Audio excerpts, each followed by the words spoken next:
Hiya folks, JD here, and today we've got the Ming DM106. Now, full disclosure, I bought this May last year, 2018. I couldn't find it. I misplaced it along with 3 other quadcopters. These have been the ones that you've been seeing over last week and over the past couple of weeks. As I've slowly found them, then I've been bringing them to the channel. So this one was meant to come last May, but hey, we found it. Let's get it on the channel and let's see exactly what it's like. Right then, let's open this up. So, when you open it up, really nice basic box, inside a lot of things. So let's take out everything that we don't need for the minute.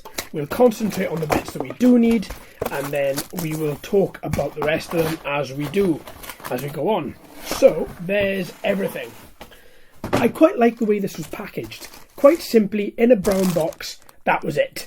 I quite like that. No bells, no whistles, just very, very plain. I really appreciate everything to do with that.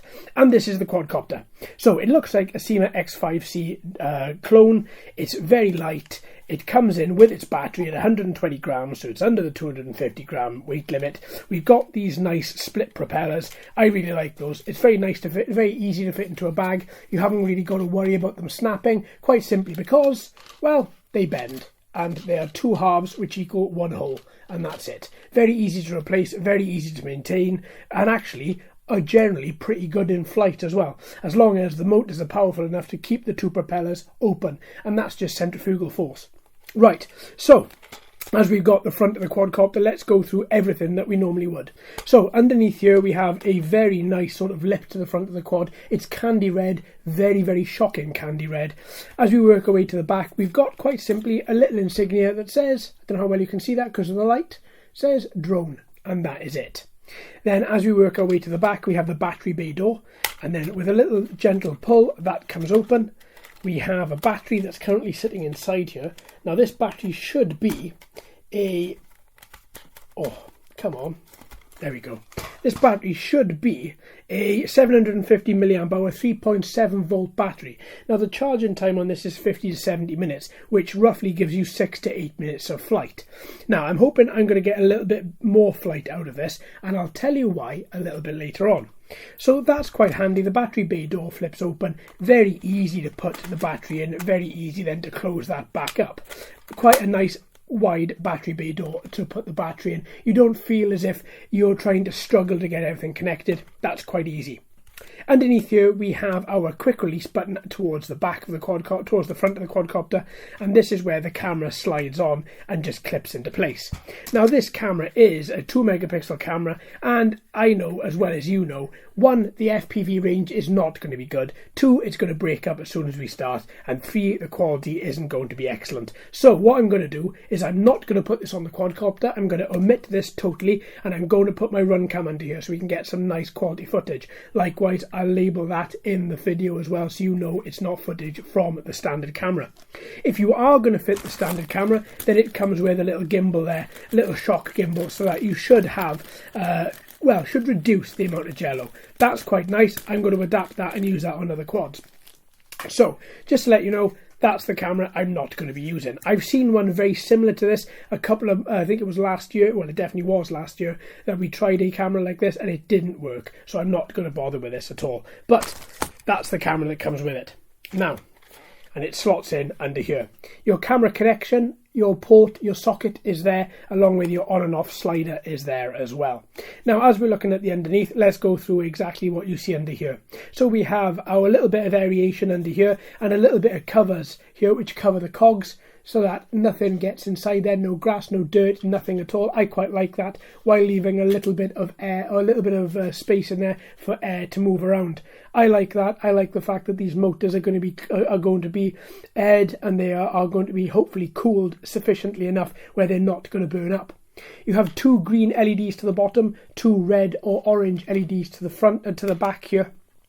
They should be okay enough to see, but as this quadcopter only has an RC transmission range of 150 meters, honestly, I think you can bring that into about 100 meters. This is going to be a short flight, close flight quadcopter, so therefore I think you're not really going to be able to see these past about 5 or 10 meters. Right.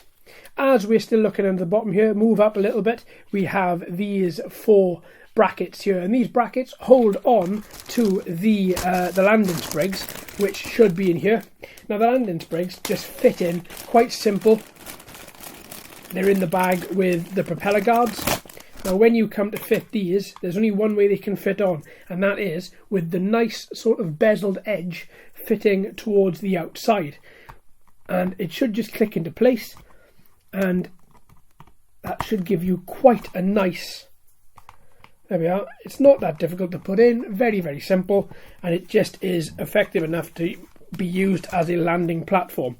Now, there doesn't look as if there's a screw hole in there either, so you can't tighten it up any further. So just make sure, just put your fingers in and just give them a good old squeeze, just to ensure that everything clicks into place quite nice and easily. That gives you a little bit more of a level base to move and start off your quadcopter as well as to land. Now it's quite nice to have a little bit of flexibility here, so that when you land it's not too sudden where it doesn't shock and crack the plastics. So that is the quadcopter. Looks quite small, is quite small, under 250 grams. It's a Syma X5 clone. Let's hope it flies like the Syma X5, because I really like that quad. Right, let's put this to one side.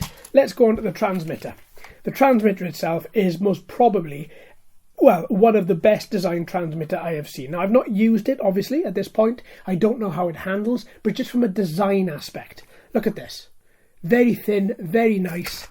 That's your FPV boom underneath there. That's where your phone goes. Very, very nice, very simple.